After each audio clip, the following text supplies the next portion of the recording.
Stress is an unavoidable part of life, but does it have to take a toll on our well-being and daily lives? Welcome everyone to this special event on increasing your resilience to stress with Transcendental Meditation. Today, we're going to discover how Transcendental Meditation offers a simple yet powerful solution to build resilience and effectively reduce stress in our lives. During this session, you will discover more about the science behind why Transcendental Meditation is effective in reducing stress and how TM enhances your ability to respond to stressors with greater calm and resilience.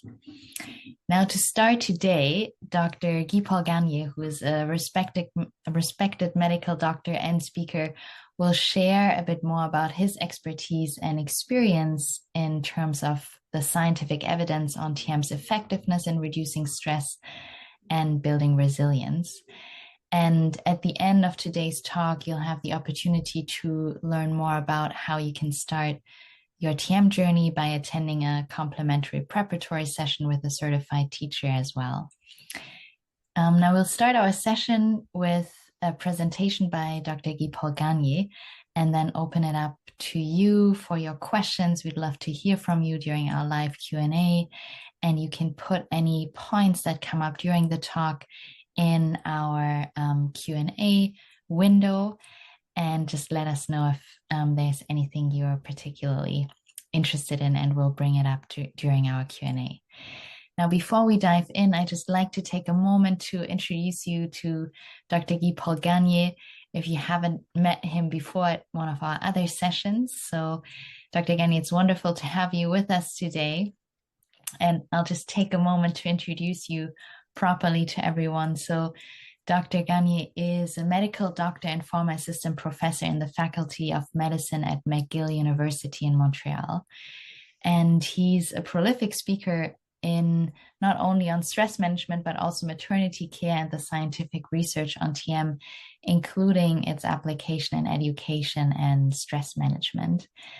And on top of that, he has 30 years of experience in clinical practice, teaching, and research. So it's wonderful to have you with us today, Dr. Gagné. And yeah, we're looking forward to a full session together. Thank you very much. Thank you for inviting me, Anne-Marie. Yes, for those who didn't meet me in previous session, I'd like to tell my experience about when I learned TM for the first time back in late 1970. Because today we're going to be speaking about stress management. I needed stress management back then. You know, I was a trainee. I was training to be an obstetrician and gynecologist at McGill. And, you know, having a lot of sleepless night and having to answer emergencies and being always uptight and make sure I don't make any mistakes. There was a lot of pressure, you know, on us, you know, the trainees and me particularly. I felt, you know, I needed something to help me deal with this continuous, you know, having needed to be on the spot, you know, 24 hours a day. Training back in these days was not exactly like they train today, the new physician. It was more like a kind of an army style. You know, if you're there, it's because we want to test your ability to do it to the maximum. Anyway, so I went to, I saw this, I was waiting for some calls, you know, during one of these nights in the hospital. And there was this, you know, medical review, the article, the medical journal. It was left there. And on the title page, it was mentioned, you know, meditation for well-being or something like this. So I opened the thing and I saw the first few articles, the first few research articles about TM, and it did convince me that it was good. It would be potentially good for me. So I went there. one of the things that convinced me most, about taking TM was that there was an early research at this time showing that the oxygen consumption during meditation was reduced by 16%, whereas during sleep, normally during sleep, you get about 8% reduction in oxygen consumption, about 4 or 5 hours of sleep. It's like, in 20 minutes, you have a concentrated form of equivalent of 3 or 4 hours of sleep or something like this. So that sounds very attractive to me because I needed some more rest and things like this. So this is why I went there. But then I discovered all of the rest, profound effect of this very simple mental technique. I couldn't believe, that it could give me all of these benefits. And I've been following the research, the scientific research about it, because back then there were some good research, but very few actually. So now there are a lot. And then I'll show you some of them today. And but it's kind of the road I took to realize everything I wanted to realize. And during my evolution during the time of my practice, I got some more and more benefit. And every time I had some new experience or benefit, I could find a scientific article, proving that it comes from TM. Because of course, when you improve your life, it's very difficult to know what is because of TM or because it's just I'm good and I'm just doing well and blah, blah, blah. Maybe it's my own intellect or something like this. But no. There was always something showing me that without TM, I wouldn't have reached this level of expertise, success, or well-being and everything like this. So anyway, so that's why now I'm convinced, and I'd like to tell everyone about this success and this experience. So let's go on the presentation itself a little bit. I'll show you the how it happened. I'll just share my screen here. Let's see.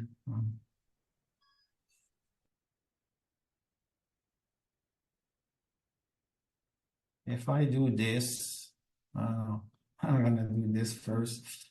Okay.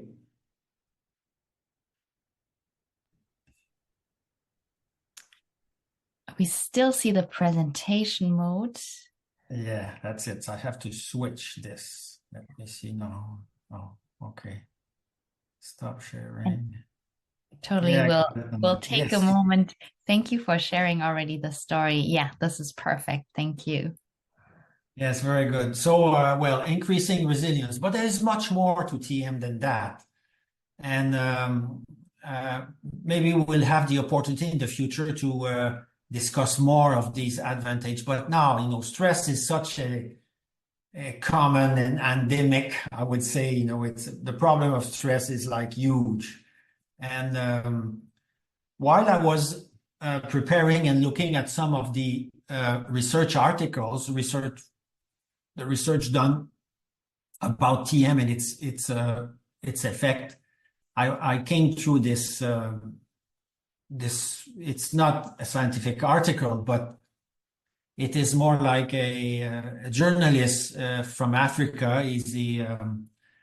I think it's South Africa, but he wrote some kind of an article, a journal article. It's not scientific, but it's probably from his own experience and the experience of the people he found around and everything. And he was looking at TM in different ways. And he wrote this article, and it was very well written. Actually, I thought, he understood very well the way it works. And at the very end, the last paragraph of his article was this one.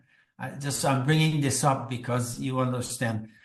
TM offers a path to inner peace, and it is both ancient and urgently relevant.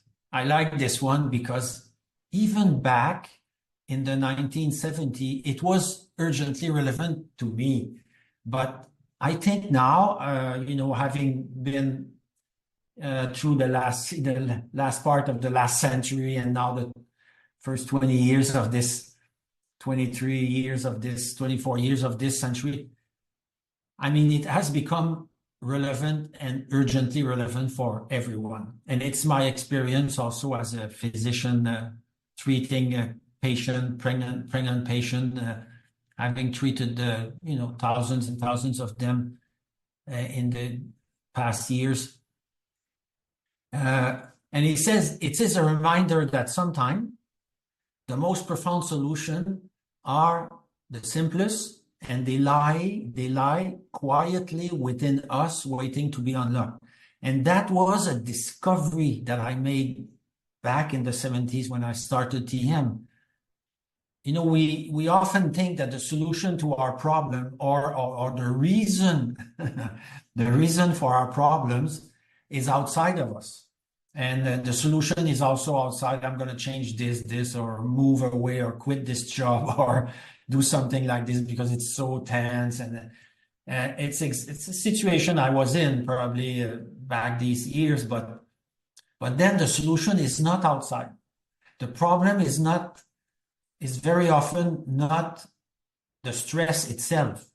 It's the way we react to stress. It's not the way we act, it's the way we react to what life brings to us.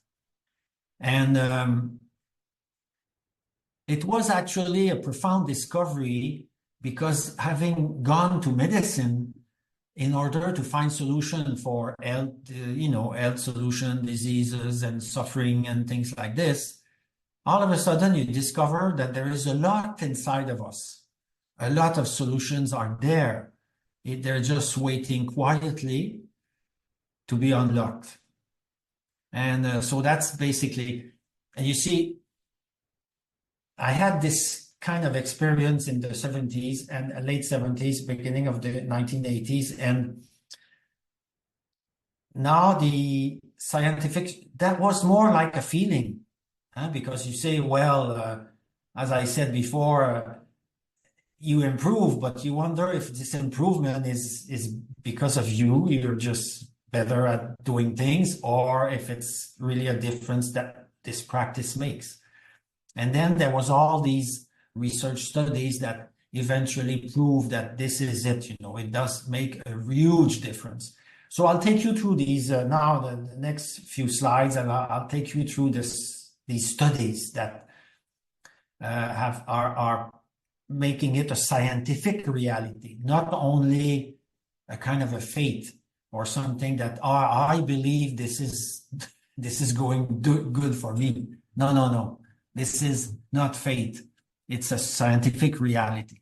So anyway, first thing I'd like to mention when I speak about TM is that all meditations are not the same. And it's very important because, you see, for me back 40 years ago, 50 years ago, there was the only meditation technique available, or anyway that was mentioned or that was available is probably TM, because I hadn't heard about anything else. Today there is a lot. You can have an app on your phone. You can go to YouTube and learn some tricks, and there's music and everything else. So there are lots of different approaches to meditation, but you have to understand something important. And eventually I became convinced, because of scientific research also, that not all meditations are the same. And so that's, it's only, it's been a big discussion in the scientific community, and it's only about in 2010 that the scientific community, representing or having expertise in different sorts of meditation and different meditation practices, they came together and decide on a classification of meditation. Actually, you can roughly differentiate three types of approach. in meditation according to their level of cognitive control, actually, okay? There are also differences according to the effect on brainwave EEG, like the electroencephalogram, what it does, brain imaging and everything. You can classify them according to brain imaging, according to electroencephalogram. You can classify them into different level of cognitive control, but it's all the same. At the end of the day, it's all the same. And if you look at cognitive control, it is enough to understand the difference. The first category is focus attention. It's a kind of a concentration technique where you want to control the thinking. You want to make sure that you stay focused on one thing, like some type of meditation that are compassion meditation and Zen. You know, they try to focus on something, an image or a feeling or something like this, and then you don't leave your mind out of this concentration. You try to push out the thoughts and make sure you stay on this. This is focus attention. Second one is open monitoring. Open monitoring is it's a kind of a contemplation, but dispassionate, meaning that you don't get involved. You're just watching the thinking process, the feelings and everything that comes. And then you learn how to distantiate yourself from them. It's a kind of a technique like this. The most popular one is mindfulness meditation. So cognitive control is maximum in the type 1, because then you have to really stay on it. The type 2 is you really have to stay on it, but not as much. You know, you just take a step back and watch, but you don't stop watching. So it's the second one. So cognitive control is one little bit less, but still there. And the third one is TM, Transcendental Meditation. It's called automatic self-transcending. And scientists were there discussing, and there are strong scientific evidence of the difference between the two. And the technique is also taught in a different way.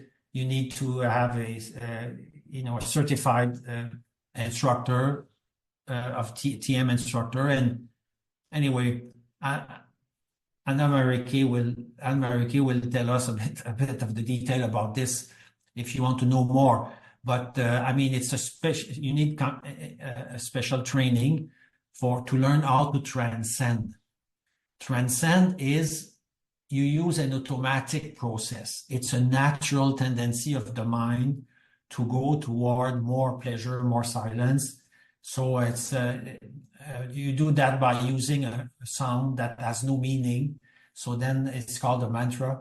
And then there is a special way of using it and reacting to everything that could happen during the practice. Anyway, so it allows the cognitive control, the mind actually, to dive into itself instead of staying watching. Focused attention is more like concentrating on the thought, and open monitoring is watching the thoughts. Okay? So basically, this is very different, because automatic self-transcending is one, effortless. It doesn't need to be, you don't need to make any effort, and you don't have to control anything. It's just natural. It's natural and effortless, basically.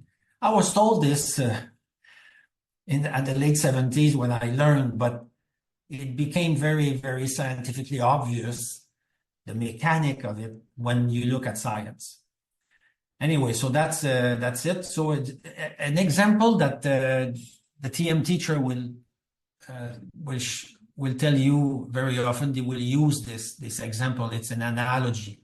Like if the mind was a lake or an ocean. You see, at the surface of the ocean, there are always waves. But at the depth of the ocean, it's very silent, very calm. And so the other techniques, because of cognitive control, the waves are the thoughts. So it's like focused attention, you pick up a thought, or an object or a picture or a feeling, but anyway, it's something that you keep your attention on it. So it's like picking a wave and just watching it constantly. Don't never let your mind go on other waves. You just go there. And open monitoring, it's like watching the waves. Oh, they're big or they're small, or this is it, this is it. And then over time, you're supposed to be able to learn that if you have some bad feelings and everything, you take a distance from them. All these meditation, they have some benefits, but TM is much, according to scientific research, much more effective because actually you leave the waves on the top and you dive into where there is a quieter level of thoughts, like it's the mantra that becomes finer and finer and finer. And eventually you reach the source of thought. In other words, sometimes we call it the self. It was when I was explaining this self, what is the self? It is yourself, but it's also a universal self. It's the self of everyone that is there. Everyone, you see, we all have different thoughts, different activities of mind and everything. It belongs to our life. But then when you go deep there, you reach a silent level that is the same from everyone around. It's silence is silence. It doesn't have any big content. And this is why they become the self, but with a big S. I thought that it was a kind of a not very, materialistic thing. It's like spiritual maybe or something, self, or what is it? But over time, it was discovered by science. There is a place in the brain that you activate when you practice TM that is recognized as probably the self. Anyway, so we can discuss this in a future. But I told you there are scientific explanation for all of this process. Anyway, process is very deep, very restoring, and then it's quite unique. If you want to understand the uniqueness of transcending, it's because during transcending, this is a brain imaging of the brain during the practice of TM. And during the practice of TM, you see the brain is activated. The top part of the brain is very more activated. But the lower part of the brain, which is your, I call it the automatic pilot of your physiology of your body. The top part of the brain, it's the thinking brain. This is what am I going to do? What is my decision about this or that? And but the lower part of the brain, it drives your respiration rate, heart rate, the digestion, all the hormones level in your circulation, everything that the body does without you having to think about it. It's like an automatic thing. So, but it's very important because it keeps the physiology balance or imbalance, and then eventually this. So you see, this is brain imaging. When it's red, it's activated. When it's blue, it's decreased the activity. So TM, among all other meditation technique, and I have checked this in the scientific literature, and it's the only technique that gives this kind of image. Some other techniques like open monitoring will light up some of a higher part of the brain, but never this big rest here. So this is why we call transcending a new experience and that was also my experience. It is still today a very unique experience. When you close your eyes and you start practicing TM, you have this experience of very, very deep rest of the body. Like I told you, this oxygen level drops and everything. So it's called restful alertness. It's kind of a paradoxal state because usually restful is at the lower part of the brain is at rest, but the higher part of the brain is alert. it's paradoxical, because usually if I am very alert here on the top of the brain, this bottom will follow, will also be alert, produce everything, and then I'm working, I'm doing all sorts of activity and everything. And then if I become very rested here on top, the bottom will also follow, and I'll fall asleep or something like this. Anyway, it's going to be, so usually they work together. Now it's kind of a paradoxical, because while you have this very, very deep rest, and the brain is still, the higher brain is still very active, and it turns out that during that time, the brain is repairing itself. It's getting rid of all the bad stress and all of this. We will see it. So it's very peculiar, very unique, and it's worth having this experience, because it makes a big difference in the whole success and well-being of anybody in life. So I'll just give you an example here of scientifically. You see, I told you the upper part of the brain is more active, and then the lower part of the brain is at rest. What does it make? What difference does it make in life? I told you about success, and I told you about better health and well-being. So that's this study. This is one study, but I like it because it shows both restful alertness. In the US, there is an epidemic of high blood pressure on youth. The adolescent, they are high school student, and they basically minority population. They have suffered maybe for some more poverty or social economic problems and everything for different reasons.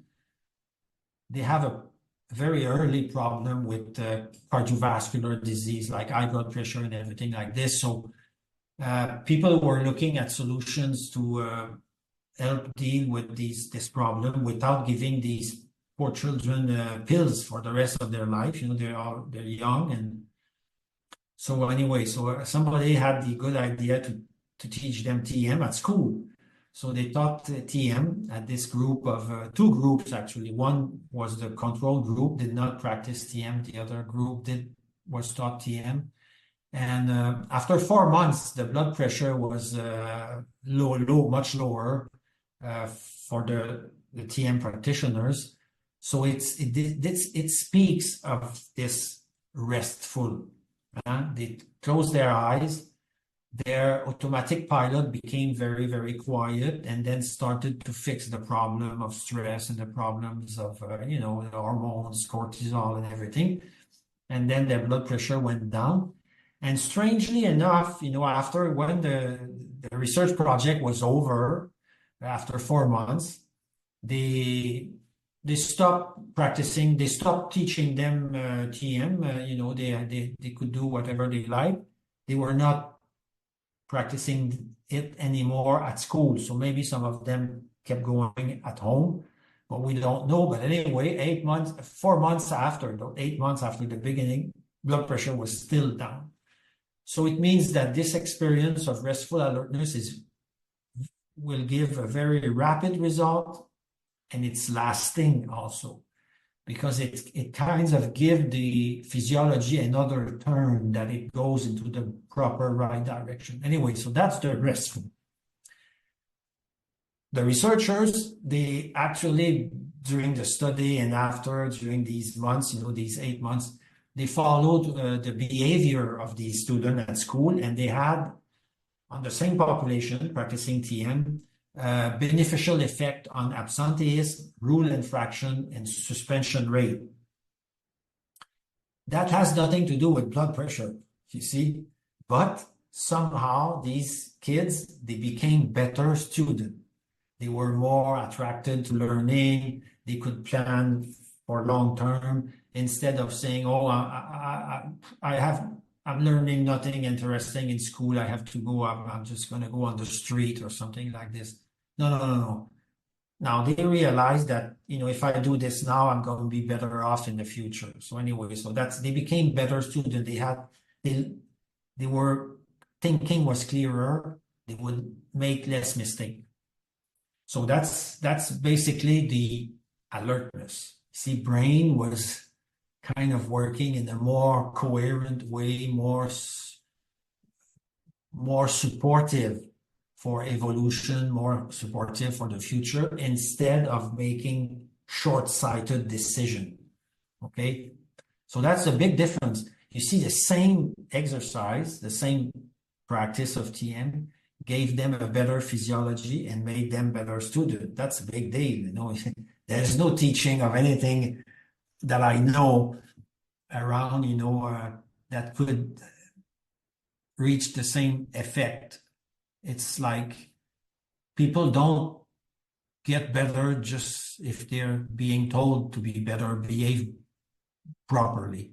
Doesn't work. You have to heal the brain. You see about this. So that's really strong. Anyway, it's interesting. And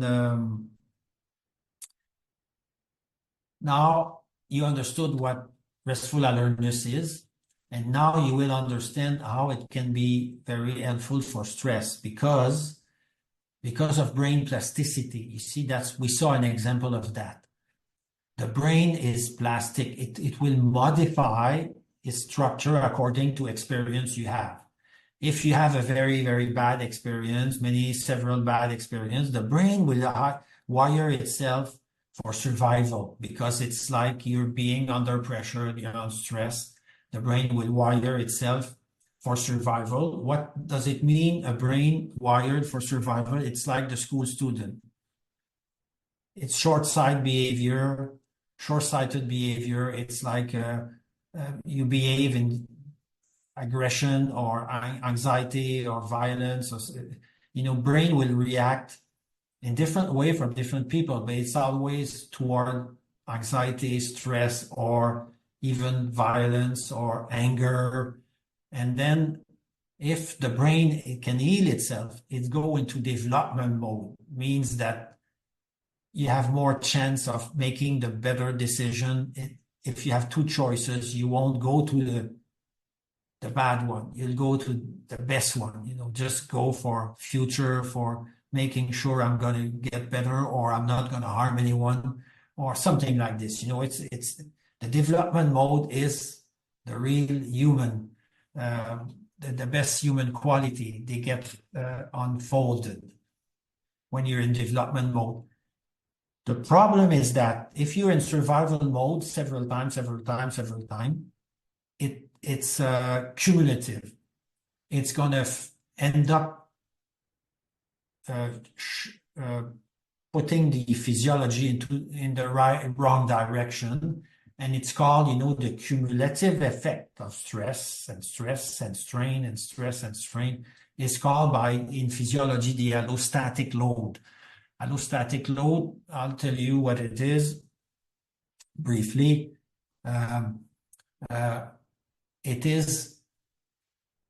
It reverses the effect of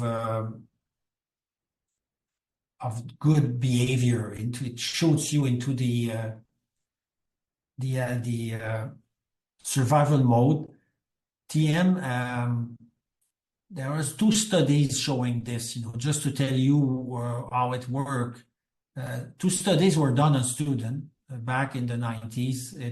They're small study, but they show very well the effect of TM.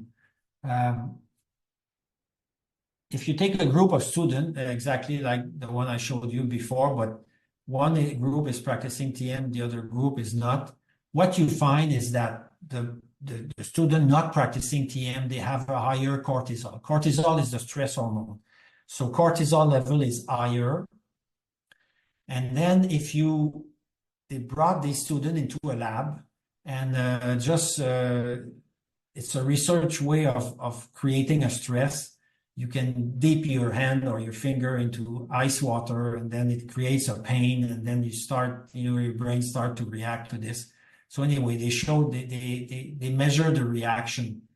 And the reaction of these students was that they had all the time higher cortisol level. And then when you stress a little bit, you stress them scientifically in the lab, they won't be able to bring their cortisol level any higher or barely higher because they're already top off or something like this. You see, they're not able to react very well.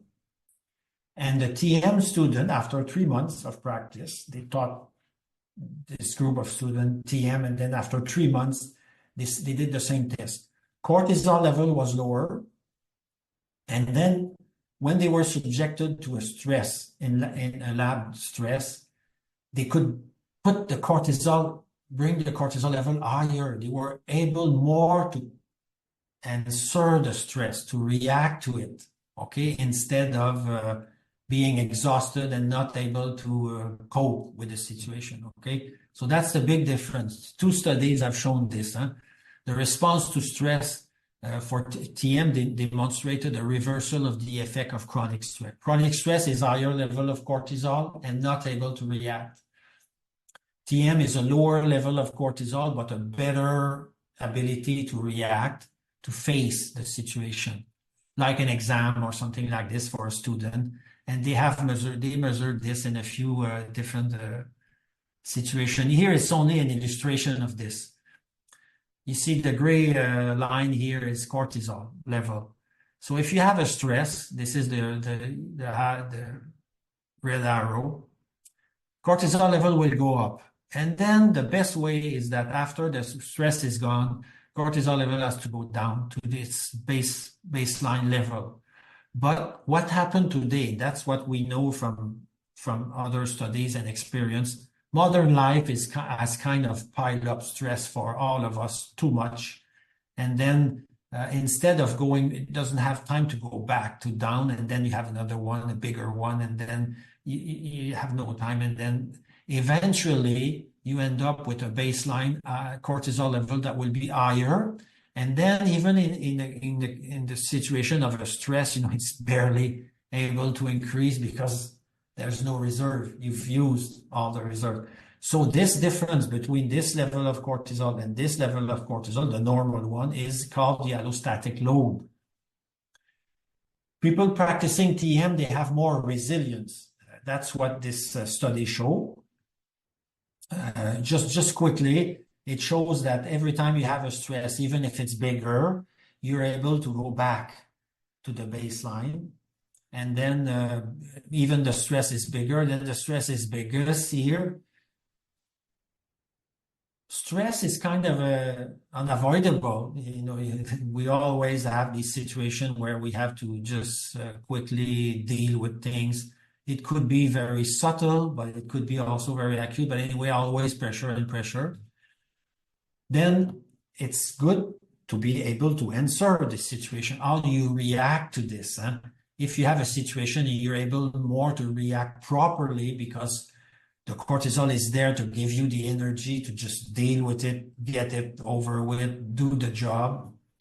But then when you start meditation or you rest in the evening, bang, the cortisol will go back to normal. This is called resilience. This is what we mean by resilience, is that you're more able to react, you have more energy, more capability, but then you don't keep the memory of it.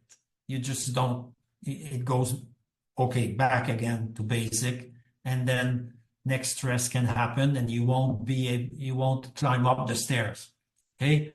So that's the big difference, and TM has been shown to do this. That's from cortisol level. But then, these research, they're not very young, 1997, 20 years ago, 26 years ago. But me, I was thinking all the time, what's the mechanic of it? And then at the end, I'll show you what the mechanic of this. It was discovered in 2023, just very recently. Anyway, resilience is much better. And then resilience, allostatic load is the capacity to keep your cortisol level at the proper, you can measure it. And the physiologists, they say they can measure the allostatic load by measuring all of these things here. I'm just gonna go quickly. Systolic blood pressure, diastolic blood pressure, I told you this is blood pressure. This is cholesterol here. This is cholesterol. This is a factor for risk factor for cardiovascular disease. Glycosylated hemoglobin is an indicator of diabetes. Cortisol, norepinephrine, epinephrine, they are all stress hormones. So, of course, you know, the more stress hormones are high, the more you have an allostatic load accumulated. But then the last one is the DHEA, dihydroepiandrosterone sulfate. It is an indicator of longevity, okay? The higher your DHEA is, the older you will live, the longer life you will have, okay? So it's an indicator. Well, generally, it does a lot of other things, but generally speaking, it's a good indicator of longevity. So the best way is to keep the DHEA elevated, more higher, you know, because it's a reserve for your stress ability and everything like this. So anyway, the good news is that TM, no, I'm not going to show you all of these studies because there's too many, but all of these things were shown to be reduced by the practice of TM, all of them. So meaning that the TM, it reduced the allostatic load. That's the way, that's one of the mechanics by which it create this effect on the good effect on resilience to stress, okay? All of these studies were put together and analyzed by the American Heart Association in 2013.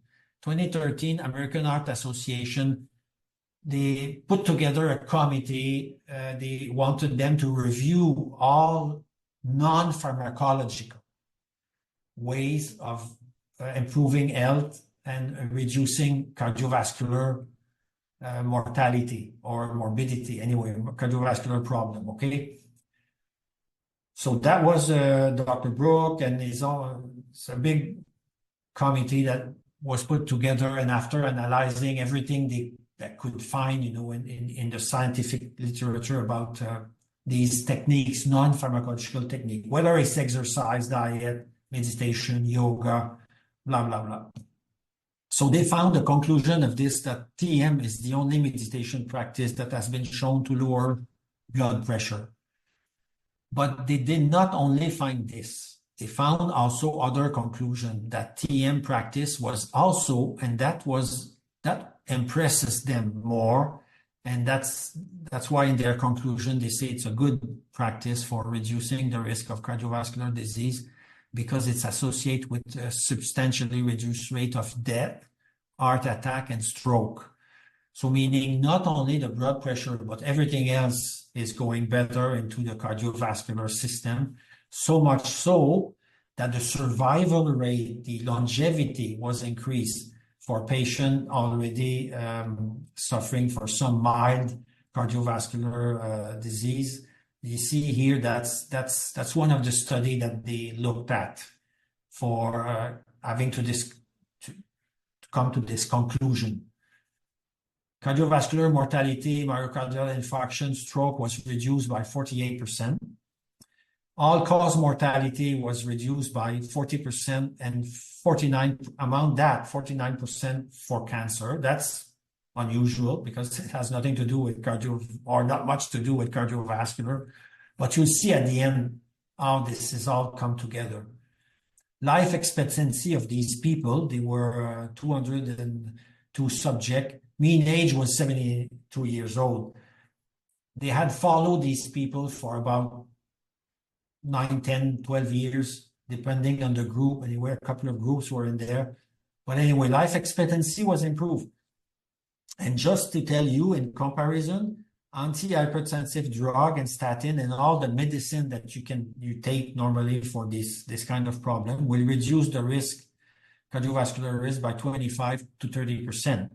Okay, now they had this 48 and 40% over and above the medical treatment, because this population was medically followed by pills and everything, the usual thing that.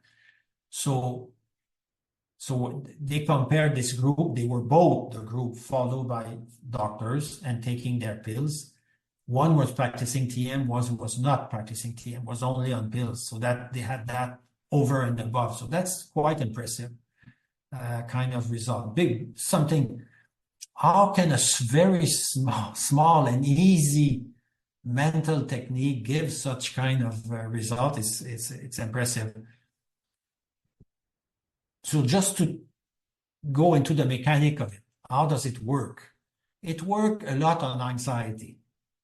Anxiety and then worries and everything are no good, because you keep piling up. Sometimes the stress is over, but you keep just coming back to it, and then it weighs on you. It increases the allostatic load over the years, and then anxiety is a big thing. And you see, TM as was shown in a big meta-analysis. Meta-analysis is that they looked at all sorts of meditation and all the published studies that are good in quality, and then they compare the result, and they found that TM was at a large effect, a large effect size. You see, effect size is considered to be large after 0.8, and the TM was 0.9. Other meditation, open monitoring, and all the other meditation were having. It is also useful, and there is some effect, but not as much. You see, there is something more, probably because of the effortlessness. If you make no effort, then the mind will dive in instead of staying on top, and then you get more of these effects. Anyway, we'll see. And then see, that's for anxiety, trait anxiety in general, but they had this study done also about at the same time for some population with very high anxiety. Then what it showed is that TM is even more powerful and you would expect the opposite, because the higher the anxiety is, usually the treatment will not be as powerful because you start from a worse situation.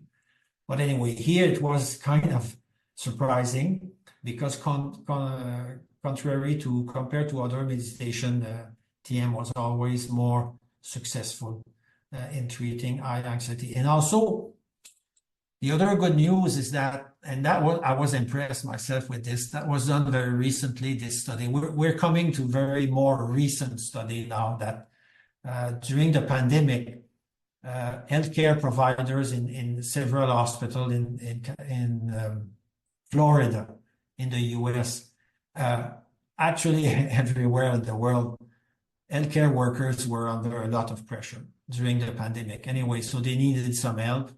And in order to keep the physician and the nurses working in the emergency room and everything, one practitioner decided to teach them TM so that they could deal with the situation. Anyway, the big news about this study is that anxiety was reduced by 25% after only 2 weeks. Now, all the studies you see in the past, they were not measuring the effect after 2 weeks. They were measuring the effect more after, well, maybe they had an effect, but they were not testing because it's kind of, you say, too early. You wait for about a month or 2 months just to make the test again, check the results. But here they were very aggressive, these physicians. They said, we want to know when it's going to start showing results. Only after 2 weeks, they saw a 45% reduction of anxiety, 33% reduction in insomnia. And this actually, the doctor there was organizing this rapid and dramatic improvement in stress-related symptoms is not often seen, even with the use of medication, much less with other easy-to-learn mental technique. You see, it's the profundity, the dive down into that makes the big difference here. So it's very quick, and that's unique also. We haven't seen this with other techniques, of course. That's what Dr. Ness per se here. So, okay, so that's first, it's very powerful, it's very easy and natural, and then it works very quickly. That's a kind of a good news. Here, it's the same thing for neurotransmitter. Of course, if you look at the way it works, is that the practice of TM enhance the melatonin level and its precursor serotonin. This is the happiness and fulfillment hormone. And then noradrenaline also is more balanced in the brain. And then there is this study that was published in 1922 about DHEA. Remember the DHEA I said at the beginning about the allostatic load, measuring the allostatic load. DHEA is reduced, is increased. I mean, no, it's the opposite. It's increased for people practicing TM. Actually, the meditator biological age, if you take a group of meditators, they had been meditating for several years anyway, but they measured the DHEA, and then it was higher than the non-meditating equivalent, same age, and then so the biological age is 10 years younger than their chronological age. Let's say if you're 50, you have a DHEA of 40 years old. So that's very good news also. And that was the second one that they measured DHEA, but back in the 1982, that's about when I came across this study in the early 80s that they had measured the biological age by using other factors like near sight vision, auditory threshold, and a third one I forgot about. Anyway, you see, long term were younger by 12 years, less than the comparable control not practicing TM, and the short-term TM at 5 years. So very early, after just a few years of practice, biological age is lower than chronological age. You get younger, forever younger, something like this. It is the way TM works. You start turning the clock back a little bit. Your biological clock gets refreshed.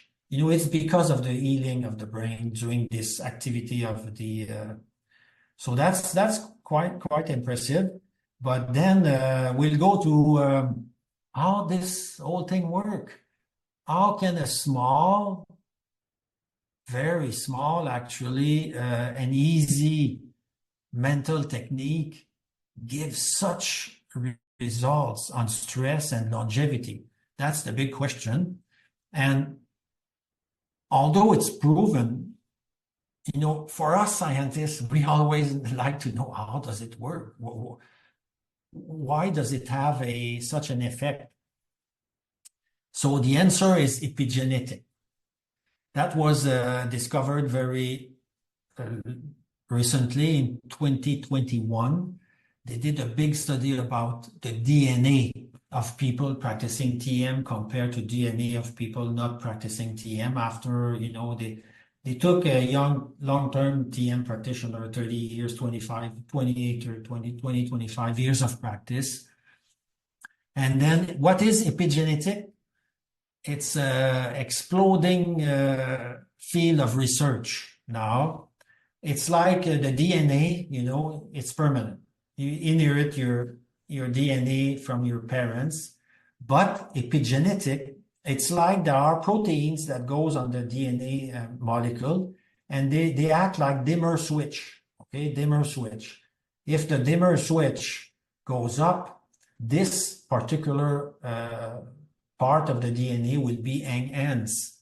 If it's a disease DNA, if a disease gene, it's going to be bad. But if it's protecting genes for immunity or anything, it's going to be good. You see, you can up-regulate or down-regulate your DNA, depending with epigenetic. So it depends, this, because upload the dimmer goes up or the dimmer go down, the brain will wire itself differently because DNA takes care of the connections in the brain. So it's changes structural organization depending on living experience. So this is actually the living experience that will change your DNA. We thought DNA was permanent, but it's not. It's like movable. You can change it. It influence your physical and mental health. Physical is the blood pressure, mental, better decision, healing the brain. Okay, so this is the study that was published in 2021. I won't make it too complicated now, just quickly, but it says TM practice, evidence of prevention or reversal of stress effect harmful to health. Okay, what they found is that, don't be afraid about the graph, it's a bit complicated, but actually they said they had 23 long-term TM compared to 22 control. Median age was 65 because they wanted people that had practiced TM for a long time. They studied 16,000 genes, and then they found among these 16,000 genes, 200 genes that were very different, comparing the non-meditating control and the meditating. Basically, okay, 136 of these genes were down-regulated, so that means they calm these genes, and 64 were up-regulated. And then the next slide shows you the detail of that. The genes that were up-regulated, the dimmer switch up, okay, there were 13 defense response genes. Defend you against diseases, virus, or bacteria, or cancer, or anything like that. So this is good to increase these genes. And you see them here. Huh? You see the control had, these genes were down-regulated. And when you start TM, you start up-regulating. You see all of these lines here, the 200 genes, you know, that it's a bit cramped, but you see the difference, you know, green to red. And see the genes that were down-regulated for TM practitioners, they were 35 stress response genes. So you have your explanation for the very deep stress resilience that TM will give. 64 were cardiovascular genes. Not surprising because of the position of the American Heart Association. That's why they discovered this, because actually they are down-regulated. They are cardiovascular disease genes. 6 genes were inhibiting energy efficiency and 1 gene inhibiting longevity. So that's a long story, but anyway, energy efficiency is very important for aging. Actually, there is a little battery in every cell called the mitochondria, and it's this little battery producing energy is essential for life. So and apparently when you get older, these little battery, they're not so good anymore. So anyway, you have less energy and blah, blah, blah. So anyway, so that's longevity. You see, you have the explanation for better health, protection against disease, protection about cardiovascular stress, and longevity. Exactly what the prior studies have shown. So this is all corroborative evidence of the effect of TM. Okay? And then, you know, because of these very important and surprising results, that a simple mental technique, you see, it speaks a lot of the relationship, mind-body relationship. See, we always know that the mind has a very strong effect on the body, and it can either help or not help. But nobody had really a technique that could, you know, just turn this into the right direction. To my knowledge, only TM does it in such a powerful way. So they went on into the same secondary analysis of this genes, you know, and they found that TM practitioners have a reduced expression of what they call, this is the CTRA, just you don't have to remember all of this, but it's a very important point in discovery in genetic and conserved transcriptional response to adversity. What is it? The CTRA, it's conserved transcriptional. It means that when you're under a stress, it's an experience that you live. Then there is a little bit of a mark on the DNA, epigenetic mark. Either it's uploading or down. But the CTRA itself is a group of genes that is considered the molecular signature of chronic stress. It's like the memory. You see, if you have, and it's probably a kind of an ancient reflex that, for the hunters or anything like this, if you have to face big danger or threat or something like this, the physiology will remember it and imprint it somewhere so that you'll be more quickly, you have more ability perhaps to react again if it's happening again. So there is a memory of that. The problem is that if memory becomes too much, and then the whole physiology will age more quickly. So it is the physiological memory of an actual or previous threat that keep going long after the situation is resolved. So the CTRA, what it does, it activates inflammation at the cellular level and deactivate protection against infection. You see, and now they discovered that CTRA is reduced by TM, which improve immunity and help the physiology to forget past trauma. Like this is why PTSD, for example, for the soldier that went to combat, when they come back and they have these nightmares and it's just these ideas is stuck there and it makes their life miserable. TM was very effective in treating that. Is still very effective. It was shown in several studies, actually. The mechanic of it is probably the CTR. It decreased the CTR. It removed this memory so that it won't get back on you all the time. And it removes also this chronic inflammation at the cellular level. Here you have a cell, with chronic inflammation, and then you have a normal cell without the chronic inflammation. And inflammation is now the new, you see, when you hear about cardiovascular disease or cancer or anything like this, they'll tell you it's because of this or that, cholesterol, high blood pressure, diabetes, and they're all risk factor, and smoking and all sorts of things. Eating some red meat, can also be sometimes a risk factor. But the bottom line now that the research is very strong on is cellular inflammation. If you prevent cellular inflammation, you prevent a lot of things. And it seems like TM is able to at least do some of it. We don't know exactly the extent, but as you saw during the presentation, the results on cardiovascular are great. The results, the reduction even in cancer.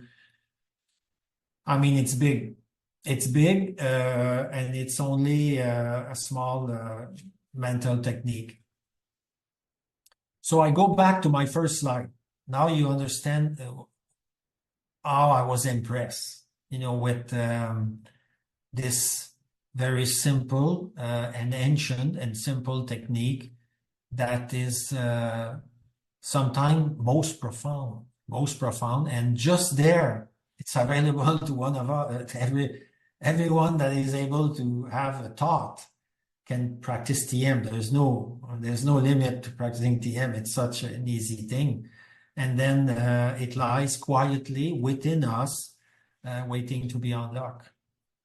So that's the research, what it shows. And finally, when I got to this article, I said, my God, this guy has discovered everything, this journalist. But it's probably he has his own experience of TM, but it's something that should be experienced. only by experiencing it, you just realize that, oh my God, I should have done that before. That's what I thought, 50 years ago when I started. It's still a very pleasant technique I practice every day. Okay, so thank you very much for listening. And now I think we can stop the sharing and answer your questions or comments or anything. Beautiful. Yes, thank you so much, Dr. Gagné, for this really insightful presentation. I feel like there's a lot of layers you touched upon in terms of stress, but also resilience and even longevity that we may not even think about when we think about how to better manage and deal with stress in our lives. So yeah, very beautiful. Now, for all of you, if you feel inspired and would like to learn more about Transcendental Meditation or start the journey, here are some of the next steps. So the first one, if you want to learn more, is to join a complimentary preparatory session with a certified TM teacher in your area, or you could even do that online. And during that session, it's really designed for you to ask any questions you may have specifically about TM and find out more about how it works, how you would learn it, if it's suitable to you, if it's applies to you, and if you'd like to are interested and feel like this is a fit for you or not. So it's really non-committal. You can really just learn more and talk with a certified teacher. And you'll also explore a little bit more some of the benefits and uncover some of the misconception about meditations in general. So get a better understanding how TM works and the TM course itself as well. And at the end of the session, you can actually talk with a TM teacher one-on-one as well if you have more personal question. And the best way to find out more is to look at our website. We'll put it in the chat so you can find out more and just reach out to a teacher in your area. So we'll post that for everyone in the chat. And if you have questions now for Dr. Guy Paul, we have time to really answer any questions. And I know someone had raised their hand. I don't know if that was a specific question, but you can use the Q&A box to ask your question. You can even put a note in the chat for us and we'll be happy to answer them. And we actually got already some that came in and some thank yous. Kim is saying it was very helpful to learn the science behind why TM works. That's wonderful. And yeah, Param is also saying that this has been one of the most insightful sessions for him. And yeah, if you're looking like Stephen for a local teacher, Stephen, you mentioned someone in Toronto. So if you go to the link in the chat, you can actually find there and search by area. And we have 2 TM centers in the greater Toronto area, one in Mississauga and one in downtown Toronto. So if you go there, you can find out more about the local sessions. And yeah, we'll see some people are asking for the recording. If you joined the session, we'll see that we can make the recording available to you in case you missed part of it. So we'll do that as soon as possible. And yeah, I think there's a question that came in from one of the attendees, and Dr. Gipal, both of us could probably answer this. One of the questions is, what does it mean to transcend? And you touched upon that earlier. Do you want to elaborate? And I'm happy to add once you answer too. Being a TM teacher, I think you should complete what I'm going to say, but I'll tell you my own experience. When I went to practice to learn TM, it's not happening to everyone maybe, but most of the people. I was just told how to do it, and what to do and everything. So, and then the teacher said, okay, close your eyes, do it. Then I closed my eyes, and then I went to this. It's like cutting the cable of an elevator. Boom.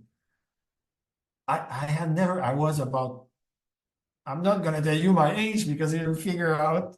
But I was young. I was young, but old enough to be a trainee in medicine. So uh, then I had all of these experience. I was thinking all my life. I was a busy person, but I had never gone there. This silence. Whoops. And it's kind of, I found myself within myself there in a place I never knew existed. And it was in Montreal on a busy street, So I think a car honk or something like this did something like this. And I said, "Oh, don't, no, no, no, don't disturb me." I didn't want to go out of this situation, but I just brought me out a little bit, and then I kept going, kept going. Um, so that was so finally transcending from my experience is experiencing inner silence. And it's a kind of rest and silence that you don't normally have access to unless you use the technique, because the technique is like the natural way of the mind to transcend. And after that, I always had it. Now it's very natural for me. I close my eyes and I have this very quickly. You can do it anywhere. Even in a busy area. For me, waiting does not exist. I mean, I never wait in a waiting room for a dentist or something like that. I just close my eyes a little bit, and time goes by, and then I don't waste any time. You see, we think waiting is waste, but when you're on a plane or on a bus or in a taxi, unless you drive yourself, you cannot practice TM. But it's very useful. It's very useful, very pleasant, and it's refreshing, restoring. I let you explain some other more systematically, Anne-Marie. It's beautiful. Thank you so much. That, personal experience is often really makes it most concrete and lively for people. So it's really, and transcending really just means going beyond. And as Dr. Gipol showed earlier in the beginning, if you think of the ocean analogy, we're all familiar with that busy, active, what we sometimes call the gotta mind. I gotta do this, gotta get going, gotta slow down. We all know that busy part of our mind that keeps us active and, involved and engaged. And yet intuitively, we know that there is a level of our mind that is calm and quiet and yet wide awake. It's when we feel like I want a little bit more of that inner calm or inner quiet or inner clarity, and we know it's somehow there. It's just how do we get access to it? So what you learn with TM is a simple and actually natural, effortless technique that your mind already knows how to do. It's like Dr. Guy Paul described, it's like something automatically shifted, like for him, that feeling of an elevator going down. And yet for some people, because we're all wired a little different, your personal experience may feel a little different when you first learn. And yet it's built in your nervous system to know how to go beyond that busy, active part of your mind and settle naturally to quieter levels of thinking in an effortless way. And that's why when you come to learn TM, it's still taught by a certified teacher, one-on-one, because we all have a little different pace of learning. And it's really a recognition for your mind and body of a natural process and procedure and how to dive within in a natural way. And once your mind and body start recognizing that natural mechanism, it becomes second nature. As Dr. Gipol describes over years, it becomes, you close your eyes and you still start the practice and the technique, and yet it becomes really second nature. And it's the beauty is, as we know from science, we actually transcend, meaning have that brainwave coherence when we fall asleep and when we wake up. But it's so short, we don't consciously remember. So there is actually that coherent brainwave integration that they can measure is happening, but so briefly that we're not really making use of it to its full potential. And that's what you really learn with TM, is how to access this on a daily basis and reap the benefits that, Dr. Gipal described. And actually, following up on this, and I hope this was helpful, you can let us know in the chat too. Someone is asking, can we kind of measure if we learn TM, because we may not have all these tools to measure our brain waves and other things. How can you give some insights in how you find people can notice the change? And we can, luckily now with Fitbits or Apple Watch or tools, we can measure our heart rate and follow that, which I know from my students, people have done and notice a big difference when their Fitbit tells them during their TM they're in the deepest state of deep sleep. I had a CEO, she's like, Anna, my Fitbit tells me I'm in the deepest state of deep sleep, but I'm wide awake inside when I do my TM. So there are some tools where we can already measure our health changes now with personal tools. Are there other markers or indicators that you would recommend looking out for when one begins to practice and learn TM? Dr. Gipal? Can you state the question again? Yeah, some people are asking, how could we find out or see if we're actually, having and things are changing? So what could be some of the markers if we don't have tools to measure it? What would be some of the markers? I think the teacher will provide some advanced lectures and everything. It's you when you learn TM, then you're invited to some discussion and with other people also. Then it's good to share with other people what they feel, and then you find out it's exactly your own experience. Because as I said at the beginning, if you're alone into this, you just improve, but you can say, well, this is because I'm good, a bit of a self-approval, and you say, well, this is only because I am so good. So I think, there are these information session and advanced lectures that you can take, the center, usually they provide the teacher, and then it kind of explain this advantage, this thing, then you recognize it into your life. And then you have the scientific research that this is what I said at the beginning, even for myself, that was always great to see that if I have this new experience, like for example, Anne-Marie K just mentioned it, but you see at my blood pressure now is about 115 over 70, which is very low. Well, not too low, but it's not usual for my age. So then you see these kinds of things happening. And then for me, around me, I was practicing with colleagues, other physicians, and, in the hospital, lots of nurses and everything. And then you start to see the difference between the way you react, the difference starts to show, that they have problems where you don't have problems. And this is obvious. It becomes very obvious sometimes. You see this, and then you want to speak with them and say, well, why don't you do it this way, but you see that they don't have the insight and you have it. You become kind of the sage or the wise around you, and people will notice it. Usually people will see that, well, you look very good, you're able to do this. You'll be better at sports. You'll be better at making decisions for investment. You'll be better at, you'll have support of nature for many things because the brain is just more clear. So it's all there within you. It's just waiting to be unlocked, these abilities. And these abilities, if you become wise and you'll start to see it around. It's very encouraging. Beautiful. Yeah, and a practical question regarding the practice too. Lina is asking, what is your practice now? Do you do it every day? And is it a pre-scheduled time, or do you do it when you feel stressed? I think that's an excellent question.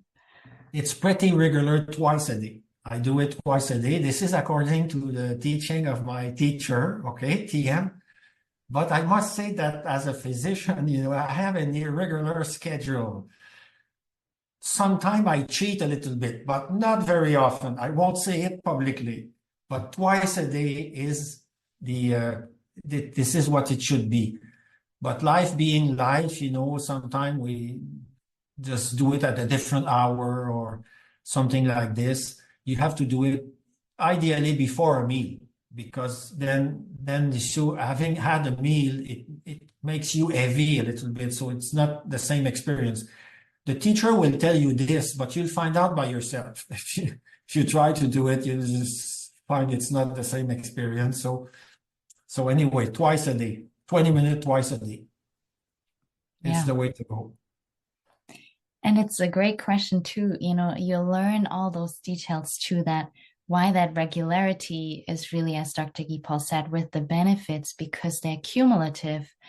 You'll really grow in benefits over time with that regular practice, because you're really rewiring your whole nervous system and stress response, and it will become more second nature. That's the beauty, that often people say like, oh, I'm looking forward to my TM practice, or it's my TM time, because it's that recharge and reset for your whole mind and body. So it really becomes, and maybe Dr. Gipal, you can talk a bit about that it becomes like something you look forward to even in a busy day. Yeah, you cannot forget, because if you get behind the time a little bit, then you realize, oh, I need to go, I need to have my meditation. It's such a recharging process that you will love it. I mean,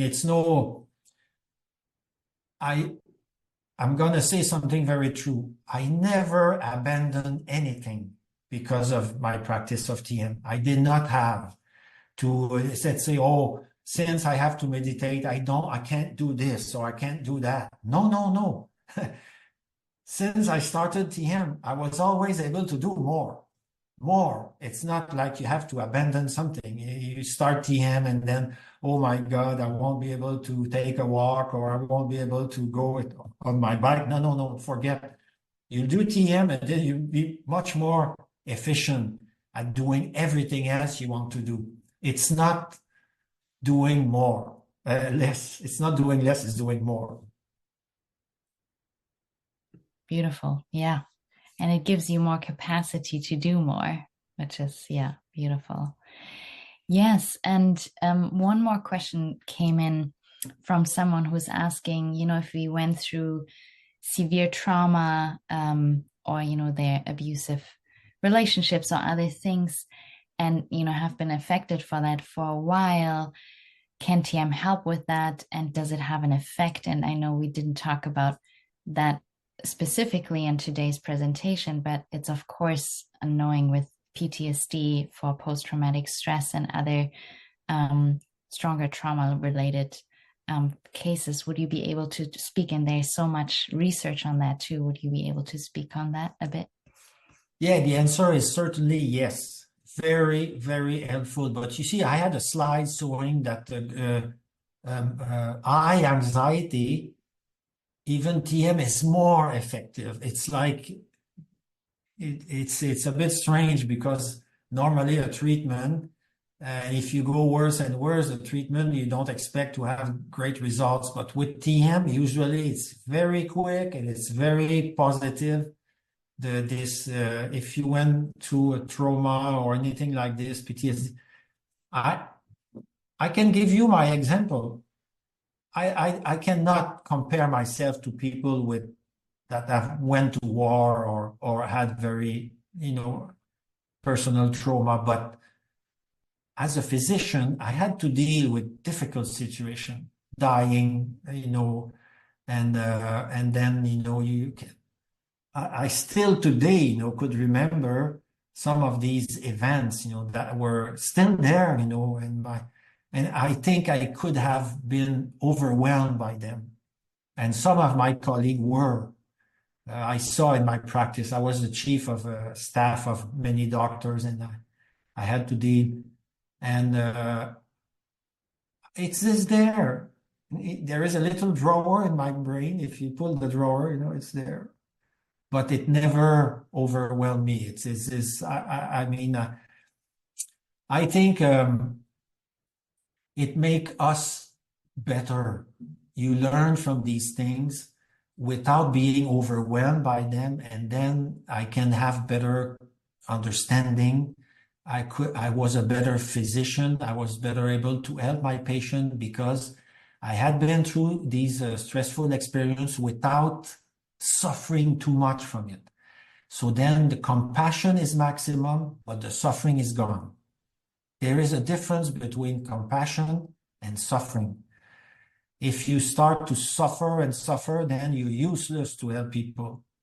But if the suffering is gone, but then you had the experience, you know what it is, you're going to be much better at helping people. And it's